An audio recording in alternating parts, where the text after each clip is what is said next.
Në morinë e problematikave me cilat përballet sot basketbolli shqiptar, një ish sportist i njohur i kohëshit tonë ka zgjedhur përmes një iniciative personale të kontribuojë sadopak cilësisht në shërbim të të rinjve dhe të rejave që e duan këtë disiplinë dhe aspirojnë të luajnë në parketat e mëdha ndërkombëtare.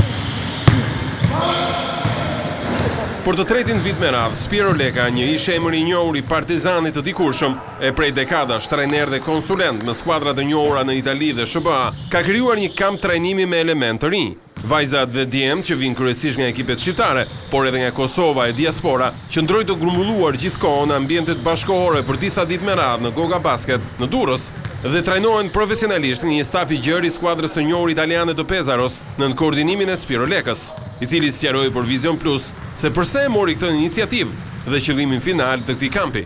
Një pjesë e djemve që kanë marrë pjesë me idenë tonë që t'i përmirësojmë gjatë kësaj jave, kanë vajtur në Itali për të zhvilluar nivelin e tyre teknik. Objektivi kryesor joni është që t'i japim ca ide kontemporane, domethënë ide të basketbollit modern, ca koncepte të reja që në basketbolli shqiptar duke me keqardhje, domethënë nuk ka njeri që t'i japi. Giacomo Baioni, pjesë e stafit të trajnerëve që po punojnë çdo ditë me grupin e konsiderueshëm të rinjve, rrëfen për Vision Plus impresionet e tij nga puna intensive gjatë këtyre ditëve. Këtë vit niveli i sportistëve të rinj është më i lartë, po punojmë me një staf profesionistësh dhe vajzat e djemtë e rinj kanë shumë dëshirë të mësojnë metodika bashkëkohore.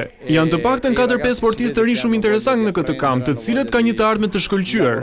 Puna me një staf të tillë të gjerë dhe të kualifikuar ishte emëruesi për bashkët që spikaste edhe në qëndrimet e vet sportistëve, të cilët e shohin këtë kamp një mundësi për ta parë të ardhmen e tyre jashtë vendit. Është një nivel shumë i lartë dhe i shoh të gjithë çuna që po përmirësohen nga dita në ditë. Është një eksperiencë shumë e bukur me trajner shumë tuaj dhe na japin dhe eksperiencën atyre këtu, edhe normalisht për të vazhduar karrierën tonë jashtë dhe ishte shumë. Pasi një mundësi shumë të mirë për të përmirësuar veten time në driblim, gjuajtje, gjithçka që ka lidhje me basketbollin. Vi nga Amerika për herë të parë në këtë trajnim dhe jam vërtet i befasuar. Kushtet dhe stafi janë super, po mësojmë gjëra të reja, po socializohemi me njëri tjetrin. Vërtet një eksperiencë shkëlqyer. Përveç diagnozës së problemeve të basketbollit ton, trajneri me eksperiencë ndërkombëtare Spiro Leka ka edhe recetën e shërimit të këtij sporti, i cili dikur ishte jo vetëm masiv në vendin ton, por edhe me rezultate në nivel ndërkombëtar.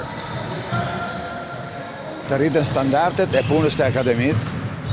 Në këtë punë federata mund të jetë më kontrolluese, që t'i japi disa norma standarde tek instruktimi i trajnerëve. Ajo është numër 1. Për mendimin tim, në momentin që ti pagon 5 o 7 amerikanë që të përfitojnë një ndeshje, mendojnë se lekët ikin në Amerikë, nuk rrinë te basketbolli shqiptar. Përveç pjesës teknike, mendoni që ligji i sponsorizimit do të zgjidhë diçka sa i takon edhe mbështetjes më të madhe financiare për basketbollin tonë? Ajo është fondamentale, ajo është gjëja më kryesore. Kosova e bëri, edhe po të shohësh buxheti i Trepçës, që është kampioni i Kosovës, është 2 milion.